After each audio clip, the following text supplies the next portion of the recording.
The Happiness Project by Gretchen Rubin. Gretchen Rubin begins The Happiness Project by sharing how she came to realize that while her life was good, she had a loving husband, two healthy daughters, a successful writing career, and a comfortable home, she often felt stressed, irritable, and unappreciative of what she had. One day, while riding a city bus, she had an epiphany. Time is passing and I'm not focusing enough on the things that matter. She wasn't unhappy, but she wasn't as happy as she could be. This realization led her to embark on a year-long experiment to test out age-old wisdom, scientific studies, and personal resolutions to see if she could increase her overall happiness. Gretchen structured her project by dedicating each month to a different theme, such as energy, love, work, or mindfulness. She started with January, focusing on boosting vitality and energy, because she believed that having more energy would make it easier to tackle other happiness goals. She began by going to sleep earlier, as she realized that sleep deprivation was making her groggy and impatient. She also started exercising regularly, not just for health, but because physical activity lifted her mood. Another key change was decluttering her home. She found that outer order contributed to inner calm. By the end of January, she noticed that small shifts, like tidying up before bed or taking a quick walk, made her feel more in control and cheerful. In February, Gretchen turned her attention to marriage and relationships, particularly her bond with her husband, Jamie. She realized that she often took him for granted or nitpicked small annoyances.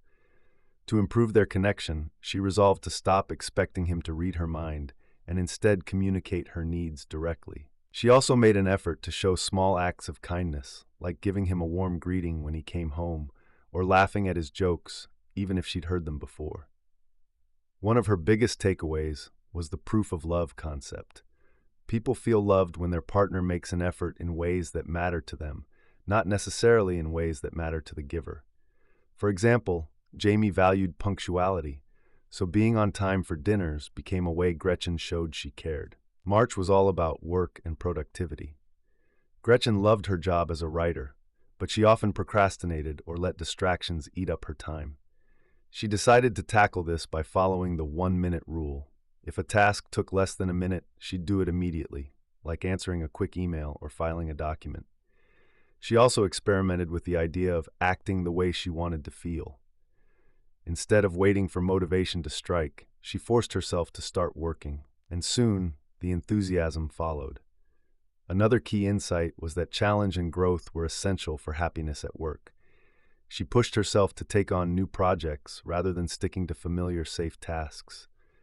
By the end of the month, she felt more accomplished and less stressed about deadlines. April's theme was parenthood and mindfulness.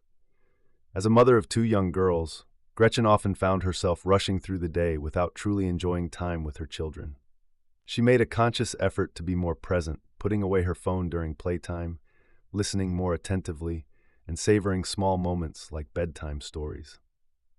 She also worked on managing her temper, recognizing that yelling only made everyone, including herself, feel worse. Instead, she practiced taking deep breaths or walking away for a moment when frustrated. One of her most profound realizations was that happiness doesn't always come from big, dramatic moments, but from appreciating ordinary, everyday experiences. In May, Gretchen focused on leisure and hobbies. She noticed that she often felt guilty when relaxing, as if she should always be doing something productive. To counter this, she permitted herself to enjoy downtime without self-reproach. She revisited old hobbies, like children's literature, which she loved but had abandoned as childish, and even started a children's book club with her daughters. She learned that true leisure, activities that genuinely refreshed and engaged her, was different from passive entertainment like mindlessly scrolling through her phone. By the end of the month, she felt more balanced and rejuvenated. June was dedicated to friendship and social connections. Gretchen realized she often postponed social plans because she was too busy, but isolating herself left her feeling lonely. She made an effort to reach out to friends more, even with small gestures like sending a quick text or remembering birthdays. She also worked on being a better listener, asking follow-up questions instead of just waiting for her turn to talk. One of her resolutions was to cut people slack. recognizing that everyone has bad days and that holding grudges only drained her happiness. She found that deepening friendships, even in small ways, made her feel more supported and joyful. July's focus was money and spending wisely. Gretchen wasn't a big spender, but she examined how her financial habits affected her happiness. She realized that spending money on experiences, like a family trip, brought more lasting joy than buying material things. She also practiced gratitude for what she already had instead of fixating on what she wanted next. Another key insight was that financial security, not necessarily wealth, contributed to peace of mind. She set up automatic savings and became more intentional about purchases, asking, "Will this make me happier?" By the end of the month, she felt more content and less anxious about money. In August, Gretchen explored eternity and spirituality. While she wasn't particularly religious, she wanted to cultivate a sense of meaning beyond daily routines. She started reading works by philosophers and spiritual leaders, meditating occasionally, and reflecting on what gave her life purpose. She also visited places that inspired awe, like museums or nature trails, which helped her feel connected to something larger than herself. One of her resolutions was to imitate a spiritual master, not necessarily following a specific doctrine, but adopting qualities like patience or compassion. This month taught her that happiness wasn't just about feeling good, but about feeling right, living in alignment with her values. September's theme was passion and pursuing interests. Gretchen reflected on how easy it was to let hobbies fall by the wayside as life got busy. She recommitted to activities she loved, like reading and writing for pleasure, not just for work. She also tried new things, like painting, even if she wasn't good at them. The point was enjoyment, not perfection. One of her biggest lessons was that novelty and creativity were essential for happiness. By making time for passions, she felt more energized and inspired in all areas of her life. October was about mindfulness and savoring the present. Gretchen noticed she often rushed through life without really experiencing it. She practiced slowing down, paying attention to the taste of her food, the colors of the seasons, or the sound of her daughter's laughter.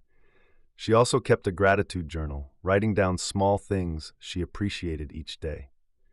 Another key habit was remembering death, not in a morbid way, but as a reminder to cherish the time she had.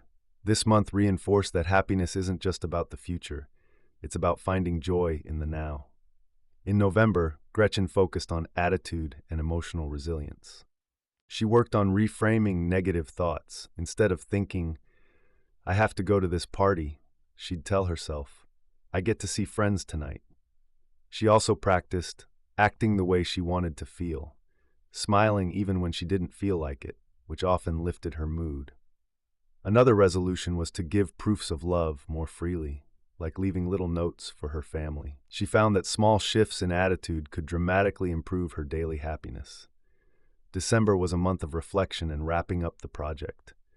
Gretchen reviewed her resolutions, noting which habits had stuck, like going to bed earlier, and which had fizzled, like daily meditation. She realized that happiness wasn't about perfection, but about steady effort. She also saw that her project had positively impacted her family. Her husband and daughters had picked up some of her habits, like expressing gratitude more often. The biggest lesson? Happiness is a dynamic process, not a fixed state. It requires attention and intention, but the payoff, a richer, more joyful life, is worth it. Key takeaways from the Happiness Project. Gretchen's year taught her that happiness doesn't come from one big change, but from countless small, deliberate choices. Some of her most powerful insights were happiness that grows from habits. Consistent actions like expressing gratitude or getting enough sleep compound over time. Self-knowledge is crucial. What makes one person happy, like socializing, might drain another, like an introvert. Outer order contributes to inner calm. Clutter and procrastination create mental chaos. Relationships thrive on small, consistent efforts. A kind word or a listening ear matters more than grand gestures. Mindfulness amplifies joy. Slowing down to appreciate the present makes life feel richer. Final thoughts. The Happiness Project isn't about drastic life overhauls, but about tweaking daily routines to cultivate more joy. Gretchen's journey shows that happiness isn't a destination, but a way of traveling, a series of intentional choices that add up to a more fulfilling life. Thanks for your time. See you later.